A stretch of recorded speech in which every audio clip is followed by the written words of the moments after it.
नमस्कार मित्रांनो. सरकारी कर्मचारी अपडेट्स, महागाई भत्ता आणि वेतन संबंधित महत्त्वाच्या बातम्यांसाठी तुम्ही पाहत आहात GR महाराष्ट्र.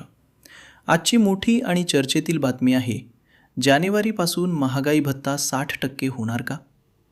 सध्या केंद्रीय आणि राज्य सरकारी कर्मचाऱ्यांचा महागाई भत्ता म्हणजेच DA टप्प्याटप्प्याने वाढत आहे.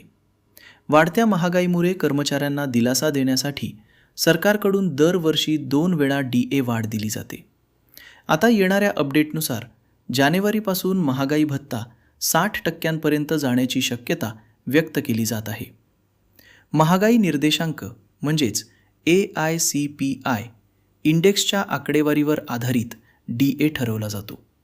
मागील काही महिन्यांमध्ये या निर्देशांकामध्ये सातत्याने वाढ होत असल्यामुळे DA वाढीची शक्यता अधिक मजबूत होत आहे.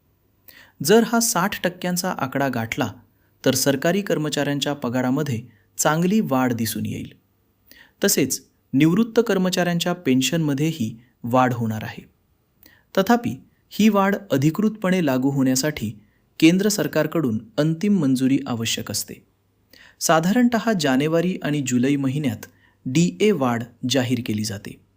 म्हणजेच सध्या 60% DA बाबत चर्चा सुरू असली तरी अंतिम निर्णय शासनाच्या अधिकृत घोषणेनंतरच स्पष्ट होणार आहे. हा निर्णय लागू झाल्यास लाखो सरकारी कर्मचारी आणि पेन्शनधारकांना मोठा आर्थिक दिलासा मिळणार आहे. अशाच महत्त्वाच्या DA अपडेट्स आणि सरकारी बातम्यांसाठी GR महाराष्ट्राला सबस्क्राईब करा, व्हिडिओला लाईक करा आणि ही माहिती इतरांपर्यंत शेअर करा. धन्यवाद.